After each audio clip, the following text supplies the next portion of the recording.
Welcome to Talking New York Real Estate with Vince Rocco. Our show is all about the exciting world of real estate and in particular, how it relates to the luxury New York marketplace. But if you are not planning a real estate transaction in New York, we still have plenty of information you can use no matter where you are.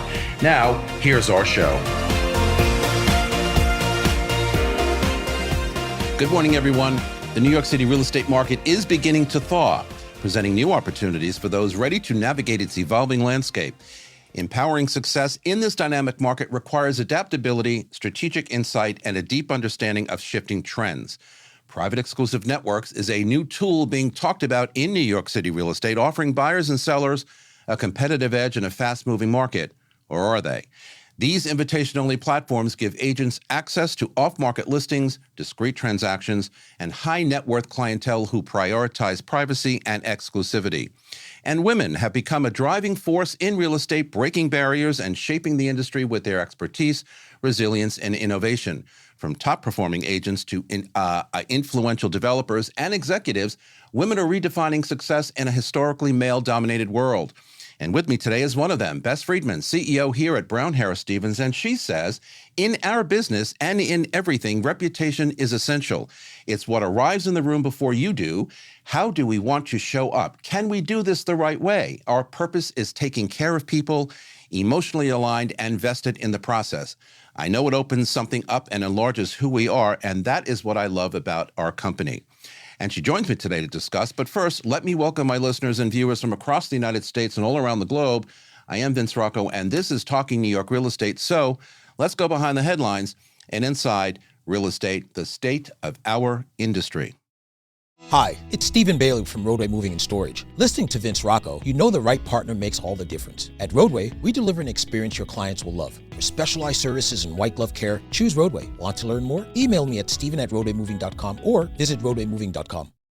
Okay, everybody, we are back. And, for me, this is a very exciting show because our guest today is Bess Freedman, who is our CEO here at Brown Harris Stevens. I happen to think the world of her, but more than that, she's a very articulate woman. She's a woman executive in our industry, in our country, in our world, and she's always got, very deep and great insights. And so I'm looking forward to talking to her about market thawing, how the market is going today, talk a little bit about this private network controversy that's, out there in our real estate world here in New York City, and ending a little bit about women and executives in power in our country, in our industry, and how we can better accept and understand and appreciate everyone from their talent and their know-how. So good morning. Thank you for coming. Good morning, Vince. I always love seeing you. I love seeing you too. You're always high vibes. Thank you so much. It's true. Good energy. That's why I like being in this orbit.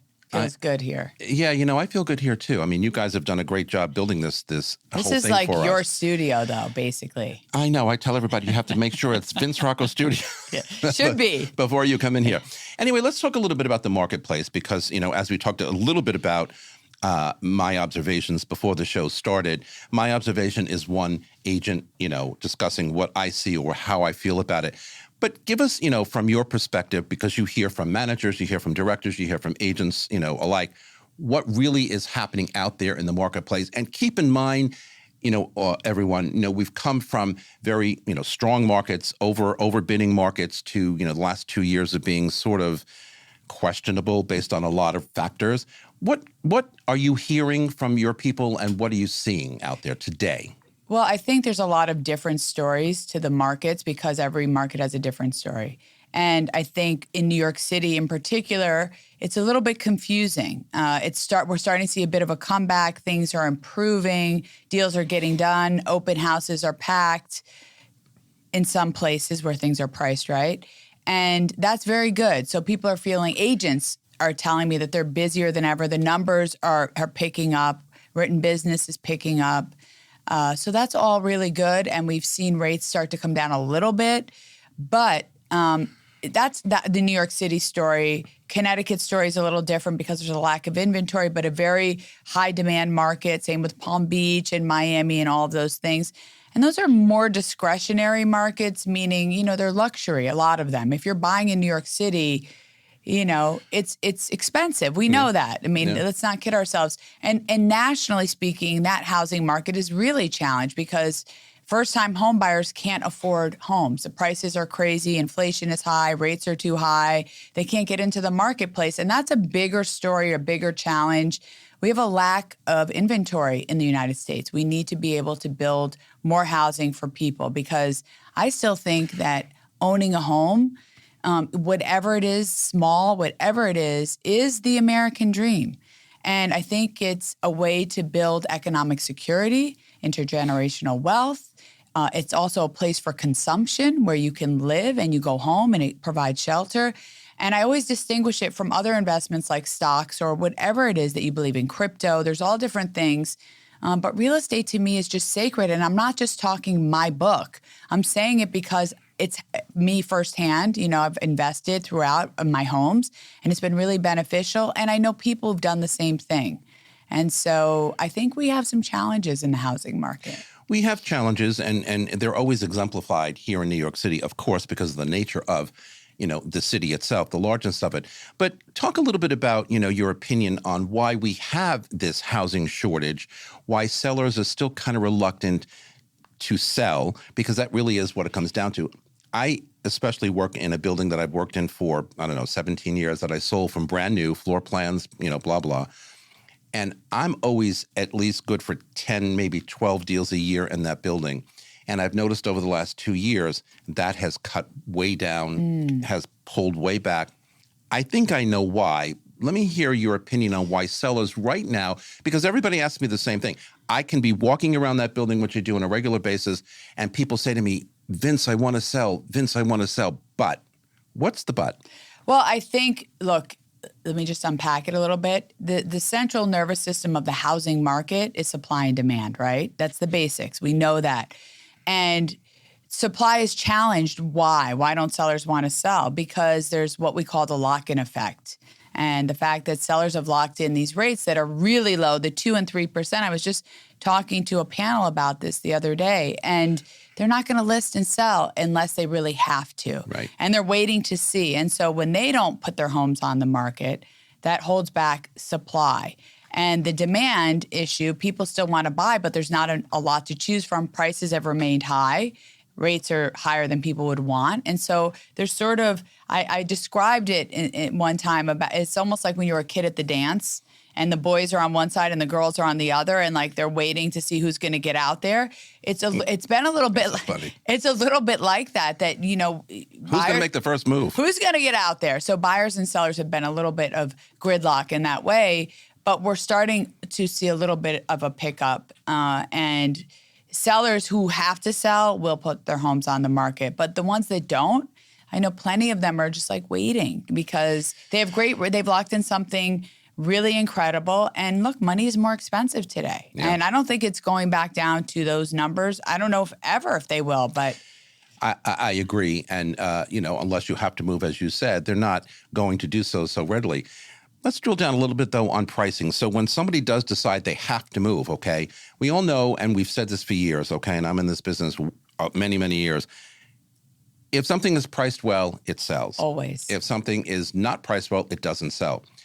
What is the education that we need to provide our sellers, in our conversations with them about pricing right? I mean, I have one listing right now out of a few of them that, we can come down a little bit, and we had that conversation up front. If after a couple of weeks we don't get any bites, we're going to have to come down just a bit. And it's always, okay, yeah. But then when you go back to them and say, but we need to do this, yeah, it becomes a little bit of a problem. Explain to our viewers and listeners why pricing correctly, even if it's not what you want, right, makes sense. I mean, it's so important to do that because you attract people, the most people that you can get in to see it. Yeah. Maximum exposure gets you maximum price, as an agent said to me yesterday, which is so true.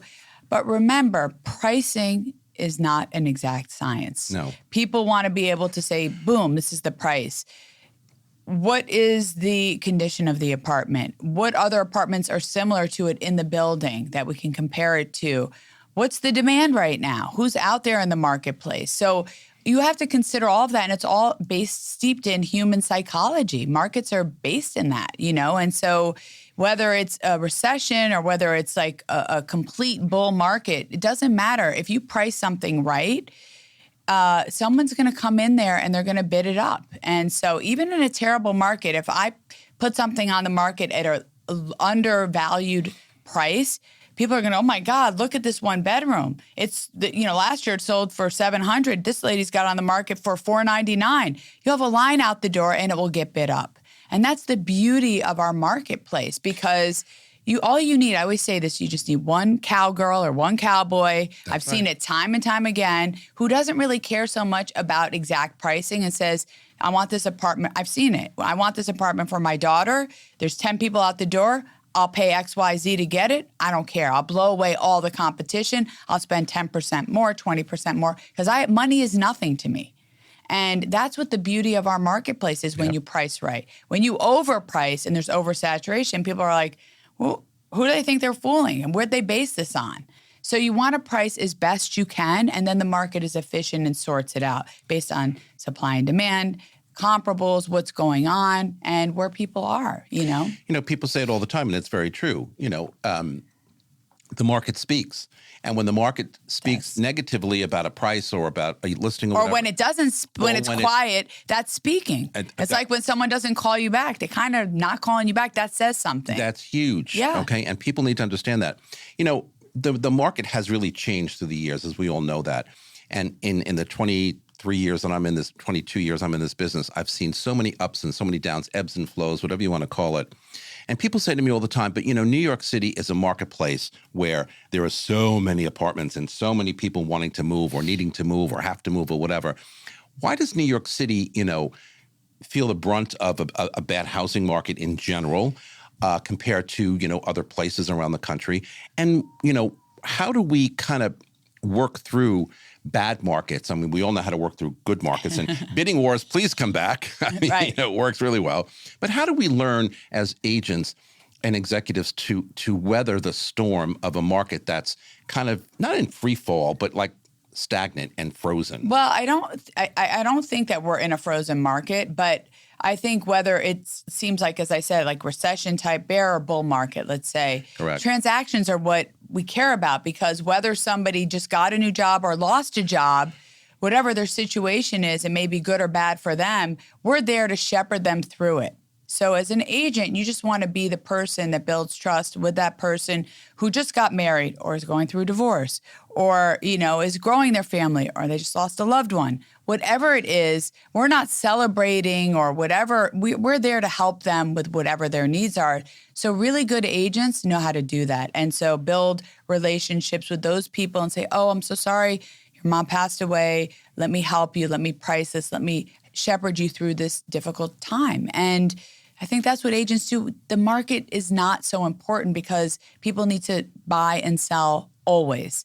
That's not going to stop. That's a great segue into what my next question was going to be, because regardless of what the market is, right, good, bad, indifferent, sure, flat, booming, there are those agents who have a capability of kind of working through whatever it is they need to work through and post numbers and post revenue and just seem to kill it on a regular basis. And a lot of my friends are in that category. As are you. And I'm constantly like, yay, yay, yay, yay. How do they do that? What is the differentiator between agents who can weather every market storm and those who really can't? There's a quality in those agents, and they're like Seabiscuit, in the way that they're like this. And you'll see, and I see it all the time. They're in the office earlier, focused, every day, available. I mean, real estate is similar to crypto in regards to, like, you always have to be available. The crypto market is always on. It never turns off.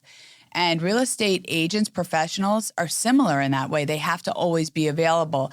And so they come in, they're prepared, they work harder. Even, they're on vacation, whatever it is. You're always working. You're all in on it. And you these little devices that we carry around all day long. I mean, that can be bad too, because you have to take care of yourself. But those agents really focus on putting their clients' interests first, working really hard, understanding the inventory, showing up and knowing, oh, there's a garage in the building and they have an assessment because they're redoing the hallways. Oh, this doesn't vent out. So oh, there's big. no washer and dryer. Because the agents that go in there and they go, duh. Those agents, are going to take care of themselves. There's, you can be on a reality show and look cute or whatever. But the question is, are you showing up every day? Are you doing the hard work? Are you providing a value to the consumer to make them want to work with you? Because otherwise, you're not going to last. And so... And that is so true. And when I'm teaching, I say the exact same thing. We have the same mind here with this. We do, Vince, you and me. I'm kind of like, okay, so anybody can show an apartment. Okay, anybody can show an apartment, right? And I always use the analogy, a 10-year-old can show an apartment. Open and close cupboards, doors, bathroom door, whatever. Of course. Anybody can do that. But it's what you just said. It's the taking the time, taking the attention, understanding what the building is all about. Understand, because what do clients do when they go to a building the first time? They ask all kinds of questions. They don't know. You're revealing things they don't know. Oh, on this corner, you have this, you have that. The building has this. They have challenges with this. Like, you're providing so much information. And remember, New York City, the majority of our housing stock that you can buy, 65%, give or take, they're comprised of co-ops, cooperatives, and then condos, and then we have a sliver that are townhouses. And so it also requires expertise. Joe Schmo can't just come here and say, okay, I'm buying that apartment. You have to give a financial portrait of who you are. You have to have letters. That's so true. It's a whole big Megillah. And so you have to have the knowledge. You have to have the expertise. You have to have display some kind of value. If we're working together and you're my buyer and you look at me and say, wow, okay, he kind of knows what he's talking about. Therefore, I'm going to probably listen to him versus not listen to him, and on and on. Well, they're going to trust you because you've given them valuable advice and you've guided them throughout, and they rely on you. But the first time you break that or you screw that up, guess what? You're gone. You're gone. And that's not just with real estate. By the way, that's in any relationship. If you work with a lawyer or a friendship, when you have a friend who you rely on and you share information with, you build. I always say this, and I know people are sick of hearing, but trust is the stacking of small moments over time. 100%. It is the building of that. And when you mess that up, it doesn't mean there's not redemption. You can't forgive. But that's what our business is about, is you're building always. Like, you reveal stuff that maybe not get you the sale, but does the right thing by your client. No, you don't want to buy in this building because you don't like this and it has that and it has a noise, or they're going to build this building next door. And when you do that, they're like, this person really is looking out for me, not trying to pad their pockets. And that's what we have to, that's our focus. And again, leading me into the next question, transactional agent versus relationship agent. I mean, you just touched on every good quality of a relationship agent. And, you can see them when you're out there. When I'm out there sometimes, and we all know the boneheads out there, okay, the banana heads as I call them. We all know them. They're all over the place in every company. And you're kind of like, oh, this is going to be a wild ride or a wild experience, because they don't take to heart what you just said. Yeah. They don't look at the client. They don't value the relationship that can propel them into They're focused on outcomes. I've seen it a lot of times where agents are like, I'm going to do this deal and I'm going to make X. I'm going to do this deal and I'm going to make X. And I always say, stop. Focus on the how, on the why. Yeah, focus on the why and how you're doing what you're doing. When you do that, everything else will happen the way it's supposed to. Okay, so the market is changing. You're seeing a lot of activity, an uptick in activity. More deals being done, more transactions being written, closings, whatever. So that's the good news. Take us into the balance of this year. Do you feel that I know we don't have crystal balls, but do you see that that's continuing or will continue or not? I mean, I don't have an answer for that myself. No, nobody has an answer for that. But if we look at what's happening just today as we sit here, I think I read the papers this morning and maybe there's some guesswork around a recession happening, maybe. And so if that happens, the housing market, it will be good for rates. So we'll see maybe more people getting into the market.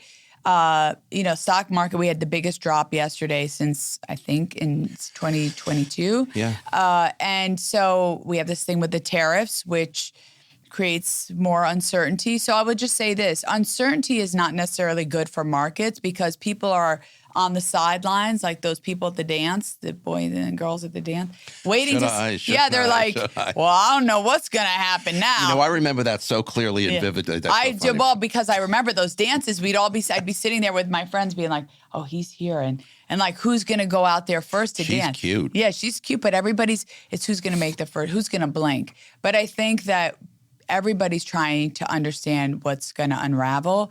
We are certainly in for some lumpy, bumpy times, but we will continue to support people as they're buying and they're selling and they're renting. If we do enter a recession, which I don't know that will happen, I mean, the labor market is still strong.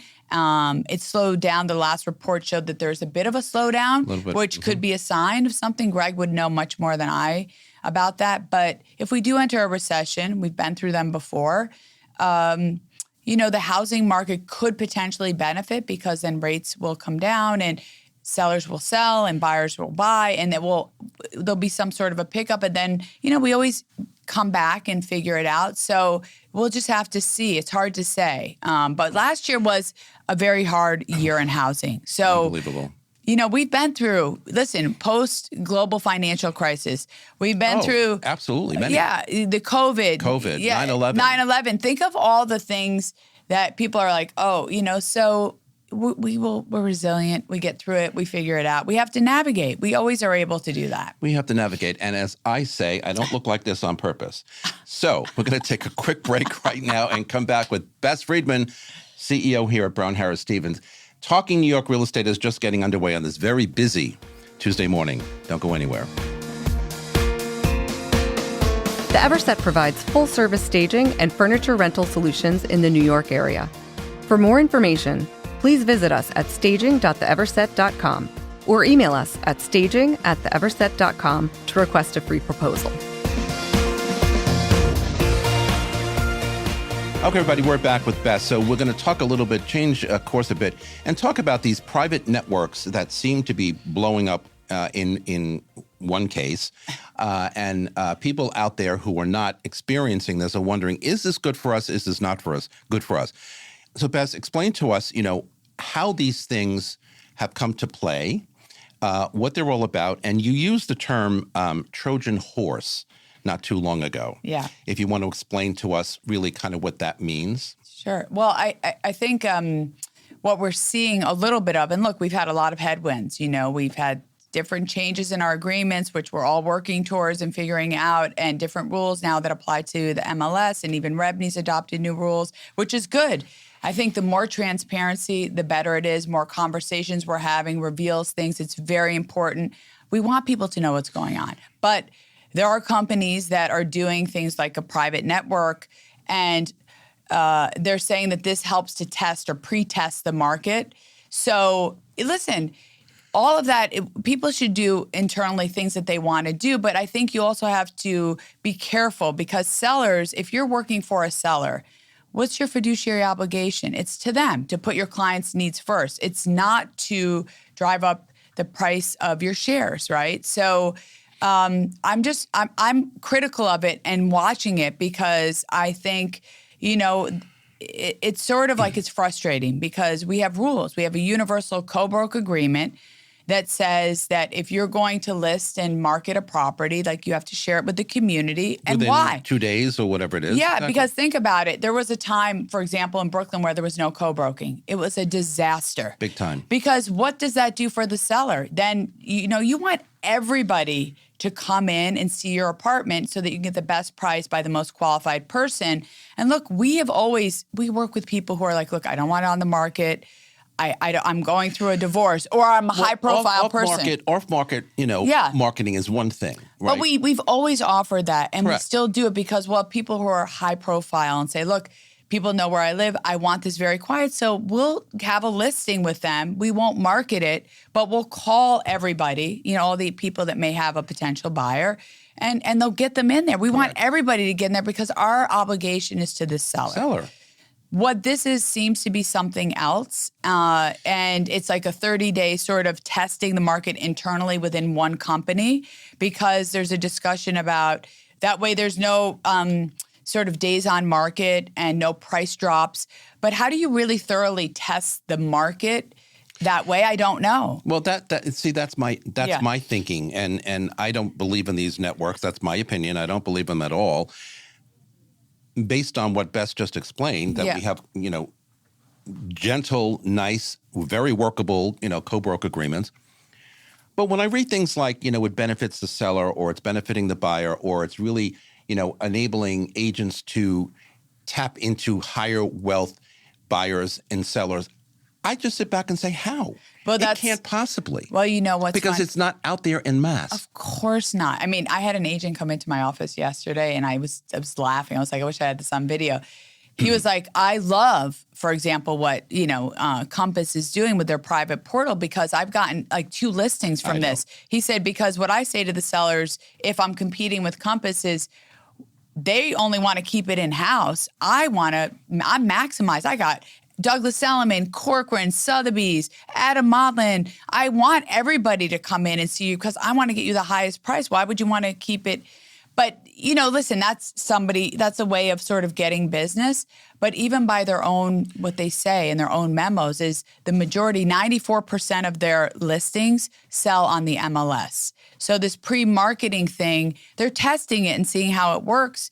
Listen, the question is really, are they adhering to, what you have to, for example, with revenue, with the universal co-broke? As long as they are, great. If they're not, then that has to be looked into. But are they following revenue rules by doing this? I don't see that they are. I mean, I can't even tell you the number of agents that have reached out and said, why are there 2 sets of rules? Why do we have to adhere to this? And so that's not for me to sort out. That's something. Correct. All I did was write an op-ed about what I see, and that we very, very brilliantly written, by the way. Well, I just think I want to protect the marketplace. Inventory is a challenge.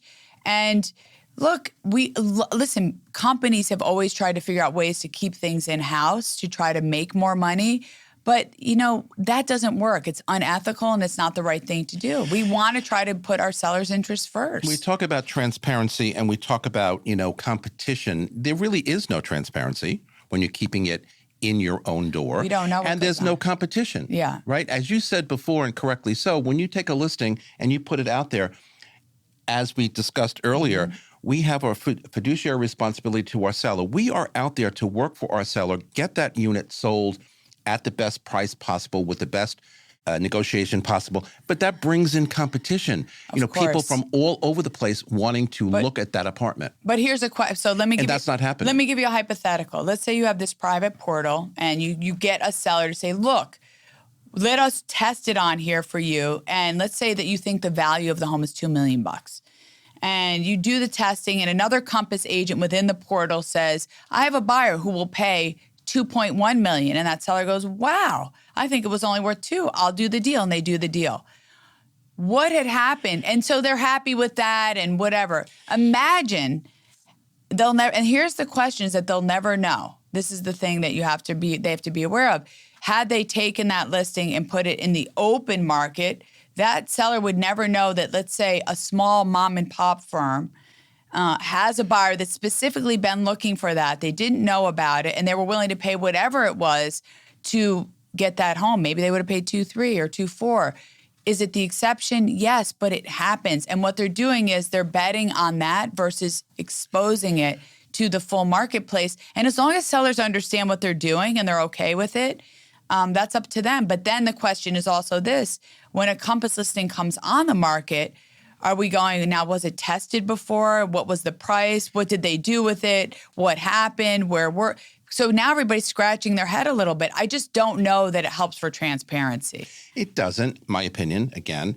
But I think, a buyer may look at it and say, oh, wow, it's something that's really not out there. So maybe, my agent has taken me to something that's really good and I might like it, whatever. But from a seller's perspective, I can't imagine a seller feels comfortable. And I was going to ask you, how as an agent would we pitch something like that where you're going onto our private exclusive network? Because if I'm a seller, all right, I've been in the business way too long, so I get all sides of stuff. But I'm going to sit back and say, well, if you're going into a private network, how many people are going to have the opportunity to see my apartment or see my listing? And they're not. I think that's where there's there was another article today pushing back against this. It wasn't me. Someone else wrote it. I think that's the challenge because, it's all about the seller. Yeah, but what they're saying is that, well, this will have no days on market, and this will, if we have to adjust or tinker with the price, no one will know it. But, the market is really efficient. If you put something on the market and you price it right now, and you're interested in really selling it, the market is going to respond accordingly. And, look, you guys, the agents are the best people to go to understand what value is, because you're working with your buyers and you know what they're willing to pay or what they want. And so I don't know why you wouldn't want maximum exposure and work within the community, but it's just my opinion. Right. I just think fundamentally it goes against the golden rule of putting your client's interests first. And agents, as fiduciaries of their sellers, are supposed to do that. And that's why I said it looks like there's a conflict, because if the CEO, if his focus is to make sure that the shares of Compass stock keep going up, that's his obligation to those shareholders who he borrowed all that money from. Right. And our agents, their obligation is to their sellers. So that's their focus. So gotta be careful. But as I take it back to the agent level, because I'm an agent and I'm more of a listing agent, through the years than a buyer's agent, although of course I do both, including new development, but listing agent. And if I can't get something in my own head, I kind of struggle with, well, how am I going to sell this to my seller? Like, hey, we have a new program out there. I'm going to put you on a private network and blah, blah, whatever. Well, how would you sell it? Like, how do you convince me? I've argued this with a few people. I said, please, I'm open, sell it to me. That's my point. And nobody's been able to sell it to me. I couldn't sell it to you either, because, and I think that's what I'm trying to get at. I can't figure out a way to really clearly sell that to a seller, because first of all, I don't believe in it, number one. And number two, it doesn't make sense. You have to be a really good talker. Well, I can be accused of being a really good talker. No, I'm just saying. But no, you're right. But still, you've got to have points in that negotiation or in that conversation that would resonate with the seller, where the seller would say, oh, okay, maybe he's onto something, or maybe this is a good thing. But if you're not standing in truth, it's very hard. I mean, have you ever tried to sell something is not? You're like when I try to get my kids to do things, like, it's hard, and so the reason why I personally couldn't sell it is because I don't believe it. In my opinion, I think it doesn't work, and I would be lying to my seller if I tried to push it. So it's something that it would be very hard to get behind. No, I totally agree with that. And again, I go back to, if I can't get it, meaning I don't believe in it or I just don't understand it, I'm not going to sell it well. No. It's just not going to happen. Of course. And this is not about virtue signaling or saying we're taking the moral high ground. It's not any of that. In fact, I encourage innovation and creativity, and I love to see new ideas to make our industry better. Yeah. So I welcome Compass, every company, to do things that open our eyes, to do things differently. I love that. And I'm glad Compass is doing what they're doing in different ways. It's great. But this is something to me that I just feel, really strongly about. I mean, I'm a firm believer. I'm working in New York City real estate for 22, 23 years, whatever it is. I can't even keep up anymore. But the bottom line is, I believe in our community. And if Rebney says something, Department of State says something, my executive says something, I'm buying it. I'm believing in it. And I'm going to run with that. Of course. Who am I to want to change how we do business when I believe we've been doing business here in New York City fairly well. For as long as 1873. Forever. Since 1873. But the core tenets of what we do have stayed the same, even though technology has changed, but always like that golden rule of putting your client's interest first and sort of doing the right thing, and then the right thing happens. That hasn't changed. And the beauty of Brown Harris, which is a small privately held company, everybody here understands real estate. There are a lot of people out there that don't understand that this is such a relationship business. And, we are people who are coaching and helping, and we've actually been there and done the job, so we get it. It's hard to coach swimming if you've never put your toe in the pool. Like, you can tell people how to do the strokes, but have you really done them? Like, I want it. So I'm very proud of the fact that the people that work here. We know what we walk the streets. We do the hustle. We have the hustle muscle. We do things. So we're that type of company, and it's great. The leadership here I'm in awe of them. They're incredible. I am too. You know all of them. They're great. I know all of them. But so where do you think this goes as far as the future of it? Short term, long term? Do other firms, in your opinion, adopt this I don't strategy, think, I or think, no? listen, I've talked to a lot of people, and I think the majority of people I've spoken to do not think this is a good way to go. And it's going to be up to the voices. It's almost like nothing is guaranteed. The golden rule of putting your client's interests first, I think that's sacred, and I hope we can keep it.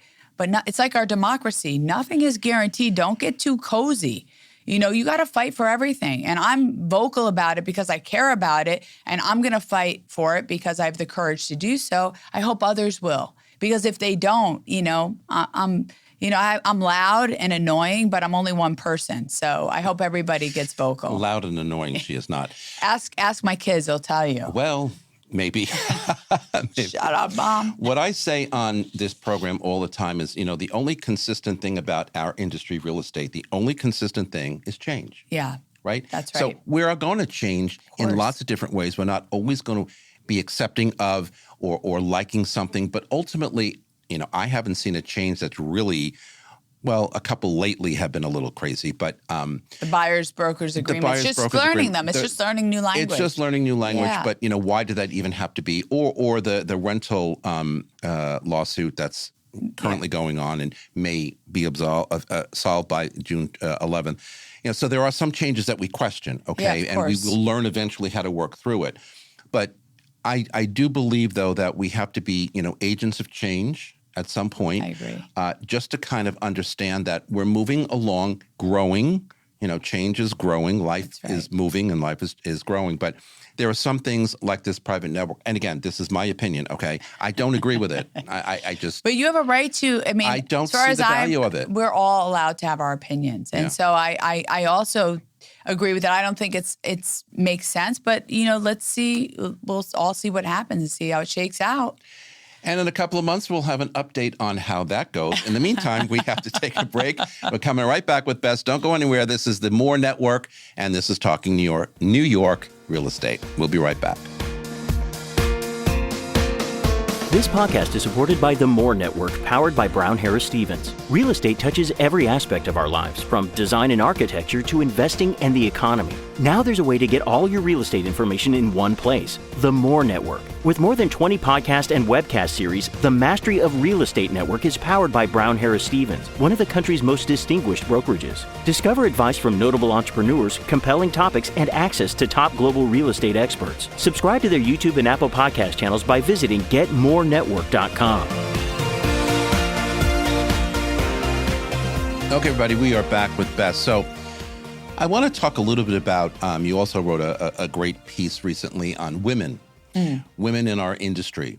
And look, I've been in corporate America before I came into real estate, so I'm working many, many years. And I've worked for women, with women for years and years and years. And I have to tell you, and this is, my honest, sincere, thinking, we're all people. We're all humans. I don't care what sex you agree are. with that. I've worked for great female managers in my days at IBM, in other corporate jobs. Here, my manager currently is a woman. I would move the earth for her. I mean, she is amazing, Sarah. I mean, she's just beyond. Sarah is, I say, call her walking sunshine. She walks in the door and just everything's better. I mean, immediately. I just adore Yeah. her. But anyway, and when we have to write articles or we have to talk about why women are important today, they were always important. I know. So I know it's exhausting, It's because exhausting. it's exhausting. I mean, look, I agree with you. I think we should hire people or be with people that we like and we think are quality and have ethics. And gender, who cares? All the other stuff, everything, none of that should matter. We should just care about merit. But there are facts. I mean, globally, women still make 20% less than men. And I get it. Look, you know what? Everything, it all takes time. And I think... But Bess, we've had so much time, Yeah. and I know it's not you, Yeah. but I mean, I'm working in corporate America, 25 years ago. So we've had 25 years to kind of get it right. If we didn't get it right then, I understand that. But I guess the bigger question is why? I'll tell you why. It's pretty commonsensical. Women, because we reproduce and can have children, we have to, there's no way, like even if you take a year off or whatever, we're usually interrupted in our work trajectory. Judge Judy she's my idol, by the way. She I used to love watching her. she had a family and then she went to law school later in life and did her whole thing. But it takes away from, when you have a family, it's very hard to have this super career and raise kids. And so it's a balancing act. And I'm not saying that men aren't taking care of their kids. Traditionally still, most men, when after the birth of a child, are still working or go back to work. And women usually stay home with the kids for a while. It's just how it is. Good or bad, or however you think about it, that is our reality today. Women don't usually give birth and go, okay, honey, good luck with the kids, and go right into the office. Men usually do that, and women stay home. And there's good reasons for that, because sometimes we breastfeed. So, there's just reasons why women traditionally stay home. But I also like to look at it as, brain power. And just because a woman can give birth, or a woman needs to take, 3 or 4 or 5 months off when they have children, doesn't mean they're not smart people. Of course right? not. But that's the feeling you get sometimes when a certain person is pushed aside. You think, well, they're not smart enough, or they're not as smart as men. Right. And I get offended with that. Of course, you should. I mean, but listen, there's a reason why, men are traditionally now more in places of power and run more companies and do more things. They've had advancements and a head start that women didn't have. They were able to vote before, where they just build the rules for themselves. There is some truth in that, but women have come a long way. And I don't like to take away from all the progress that we have made as a group. And at some point, I would love for us to be able to just say, people are people. I'm going to hire this person because they're That's great. my mantra I don't every care day. what they look like. I don't care anything about them except for they're great for this job. That's where we need to get to. We shouldn't say, oh, redhead. Nope, I don't like redheads. We should be able to move past all of those labels and say, we're human. What qualifications do you have? But isn't that sort of, and I hate to say this, but isn't that the American way? It should be. We're very judgmental. We're very, I'm meaning that it's not good how we look at people and make quick and fast decisions. Oh, redhead. Oh, this. Oh, that. Or a different color. It's hard to get away from that, because we're human beings. So you look at somebody but we have to try to strip away any sort of, we have these, we're our lived experience, right? So we have these lenses. But what does concern me a little bit is there's been a lot of sort of criticism of DEI. And look, does it deserve some? Of course. I think there's no place that you can go where you don't want to give some criticism. Correct. We should always, I love this country so much. I'm a patriot, but I'm critical because I want it to get better. And we all are. But DEI, we shouldn't just look at a woman. A lot of people looked at Kamala Harris and said, oh, DEI, this and that. And, it's insulting, because we shouldn't do that. It's just unfair. I think we should be a little bit more circumspect in how we say things and do things. I know for a fact, I'm at DEI. I was like, nobody's working harder than me. I mean, people should be able to also get their accolades based on what they've achieved and not throw these labels. It's like when there was that plane crash.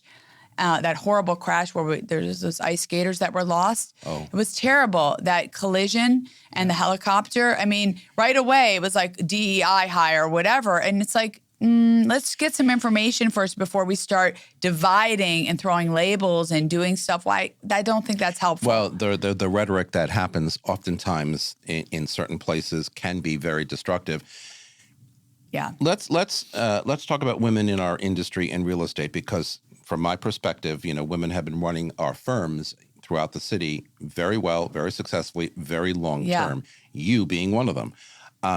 Why are women succeeding so greatly in the business of real estate, whether they're agents, directors, CEOs, whatever? Because they've done it for years now. They've done it well. And what I like to say or think is, well, if they can get it right if we can get it right in real estate, why can't we get it right anywhere else? Well, you have to remember, residential real estate is a wonderful home for women, because why? Yes. The flexibility From it what allows. you said before. Right. Mm-hmm. More than 60% of real estate agents are women. Sure. And I think because if they do have families, they can also work and juggle their careers and build.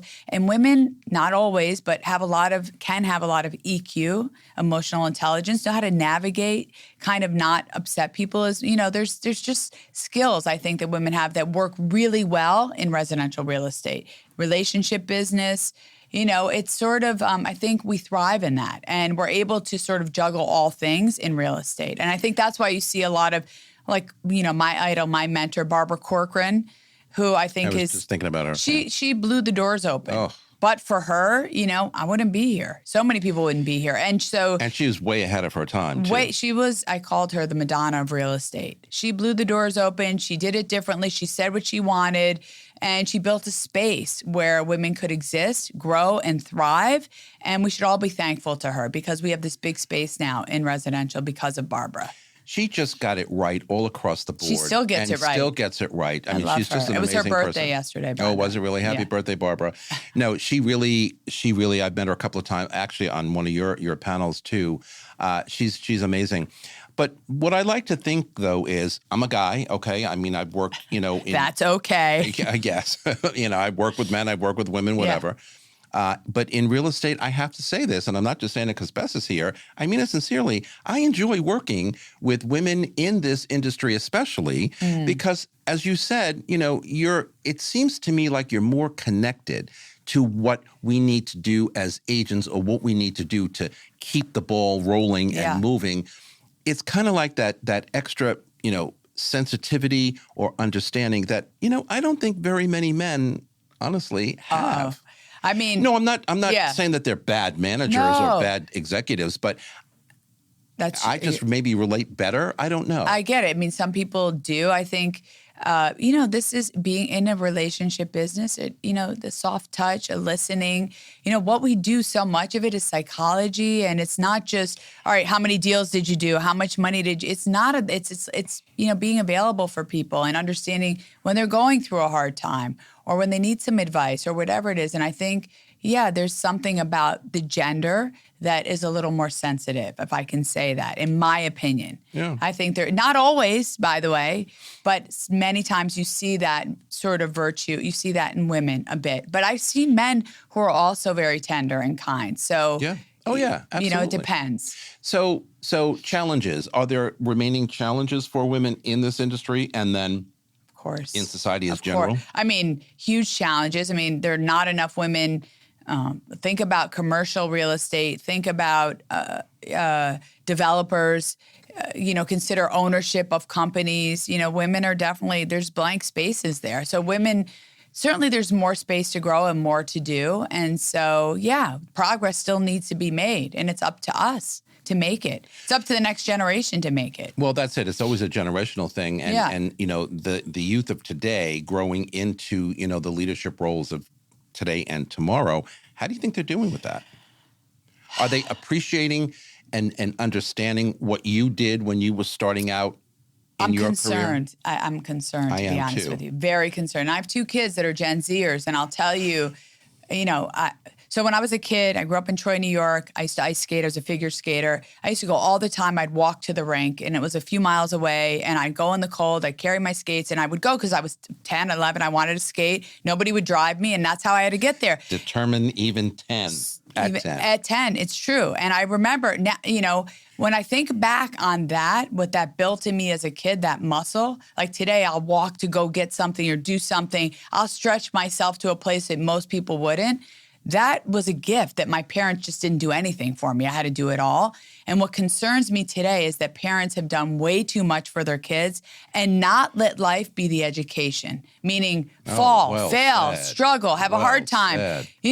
My son, not too long ago, he was at home playing a video game and he ordered Chick-fil-A to come to the apartment when it's 2 blocks away. And I'm proud of that. I'm a little embarrassed, to be honest with you. And I was like, are you kidding me? You can't get off your ass, walk 2 blocks and go eat this junk food. You have to have it come in. And so those are the things that concern me, is that I see it a lot of places where kids are very soft and cozy and they haven't had to really hunker down and do the hard stuff. It's hard to do hard things. I say it all the time.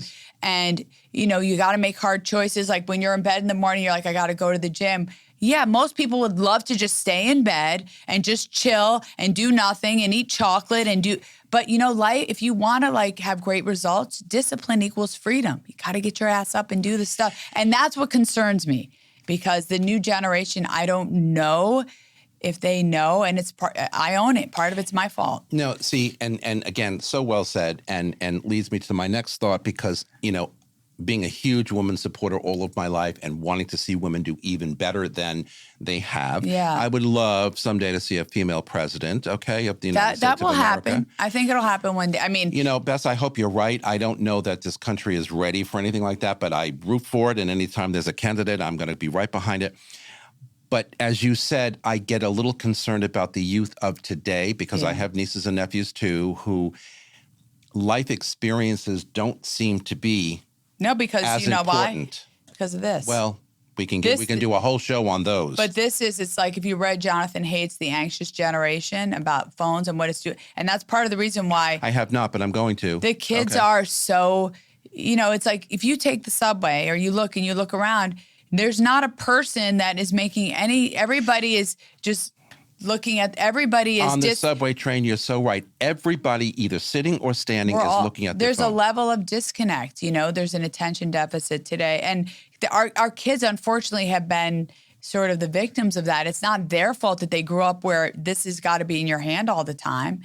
And so I worry about that. It doesn't mean I don't have great belief in the brilliance of Gen Z and the future generations. I do. I do, I too. just worry about some of the things I see talking to like my kids' their friends and what I see out there. I worked when it was the election for the mayor, the last mayor's race.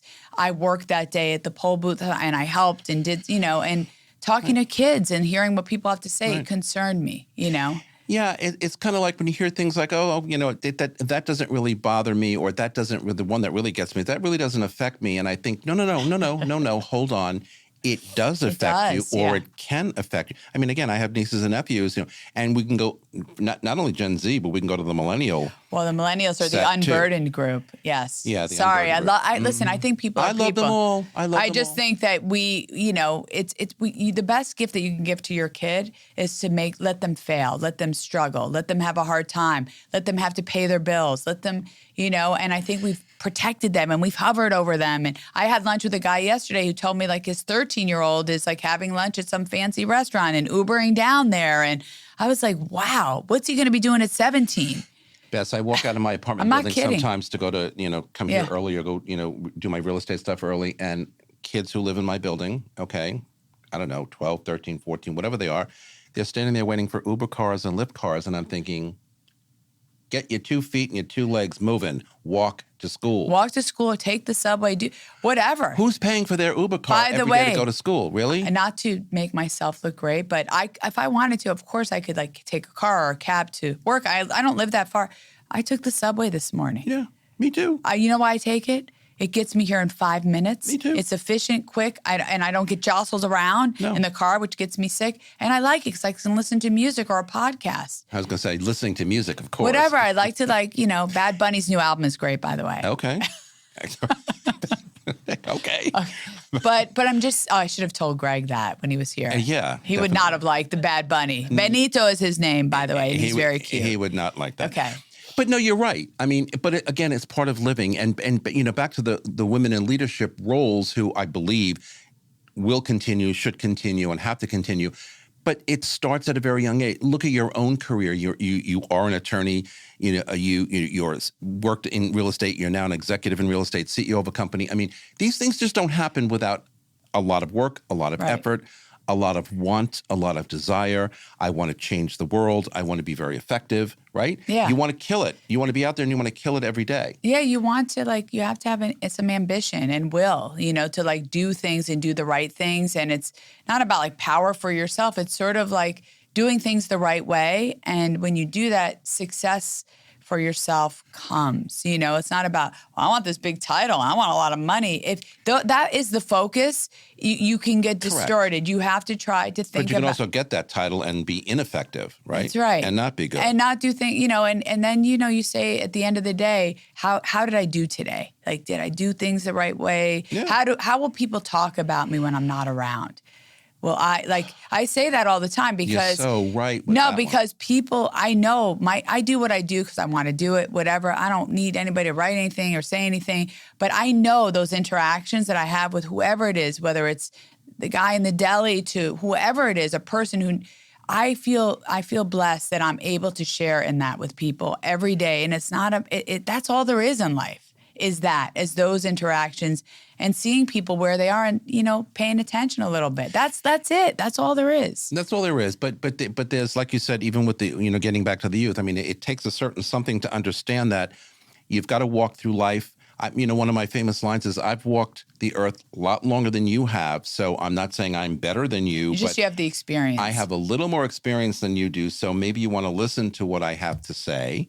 You can put it in whatever box you want to put it in. Well, it's like, remind you. It's like, I so many times I'm like, because my mom used to always, she still reminds me of things, and I'll go, damn it, she was right. Like you're always like, she knew exactly what she was talking about. If I can tell you how many times I had a penny for every time I go think back to when I was younger and I'd say, oh, Dad, just forget it. You're wrong. You're wrong, whatever. We always think we know better, right?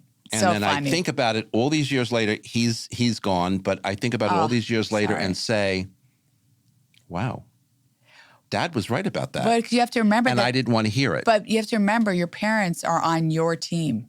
It's almost like it's like the speed limit. That's there for you, not against you. Like, meaning when you're driving, people they go really fast, and you're like, and the speed limit was put there for you so you don't have a head-on collision and go too fast. People don't understand that most things your parents are there rooting for you, but when you're a kid, you're just like, you want to rebel. And you don't understand that your mom and dad. I know everything. We think we know more. And you want to be like, no, but all comes around. And usually we're always like, yeah. I always say to my mom, you were right again.